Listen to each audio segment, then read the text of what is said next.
আসসালামু আলাইকুম বন্ধুরা, আশা করি সকলেই ভালো আছেন। আর আজ আমি আছি পর্তুগালের আলগার্ভ অঞ্চলের রাজধানী, ছবির মতো সুন্দর শহর ফারোতে। আমার পেছনেই দেখতে পাচ্ছেন এই শহরের আইকনিক ফারো সাইন, আর তার পাশেই এই সুন্দর লাল রঙের হার্ট স্কাল্পচারটি। ফারোতে এসেছেন আর এখানে একটা ছবি তুলবেন না, তা হতেই পারে না।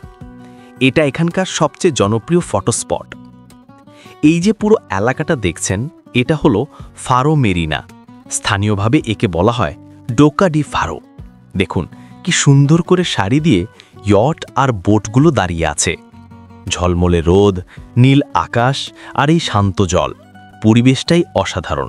এই মেরিনা এলাকাটা শুধু বোট দেখার জন্যই নয়, এটা ফারো শহরের প্রাণকেন্দ্র।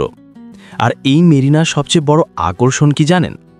এখান থেকে আপনারা ফারোর ঐতিহাসিক ওল্ড টাউন বা সিডাদে বেল হাতে ঢুকতে পারবেন।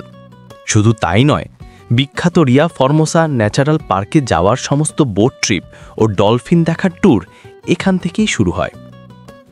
আপনারা যখনই পর্তুগালের দক্ষিণে আলগার্ভে আসবেন, ফারো মেরিনার এই সুন্দর জায়গাটা মিস করবেন না। এখানে সূর্যাস্ত দেখাটাও একটা দারুণ অভিজ্ঞতা। তো বন্ধুরা, ভিডিওটি শেষ পর্যন্ত দেখতে থাকুন, আশা করি ভালো লাগবে।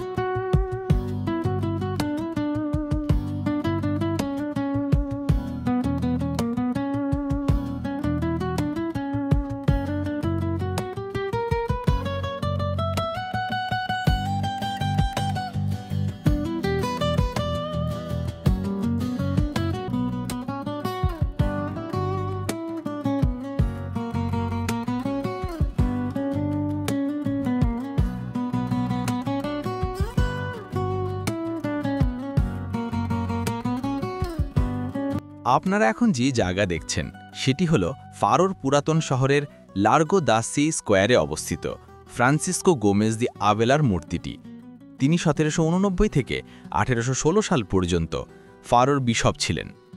তিনি আলগার্ভ অঞ্চলের প্রচারণার জন্য পরিচিত ছিলেন। এই স্কোয়ারে ফারো ক্যাথেড্রাল এবং এপিস্কোপাল প্রাসাদও অবস্থিত। আর এখন যেটি দেখছেন, পর্তুগালের রাজা তৃতীয় আফসনসোর মূর্তি। রাজা তৃতীয় আফসনসো ছিলেন পর্তুগালের পঞ্চম রাজা, যিনি 1248 থেকে 1279 সাল পর্যন্ত রাজত্ব করেছিলেন। তিনি মুরদের কাছ থেকে আলগার্ভ অঞ্চলের খ্রিস্টান পুনরুত্থান সম্পন্ন করার জন্য পরিচিত, যা পর্তুগিজ অঞ্চলকে একীভূত করেছিল। মূর্তিটি 1954 সালে উন্মোচিত হয়েছিল এবং 2018 সালে এটি পুনরুদ্ধার করা হয়েছিল। এই চত্বরটি ইনফ্যান্টে ডম হেনরিক প্রত্নতাত্ত্বিক জাদুঘরের সামনে অবস্থিত।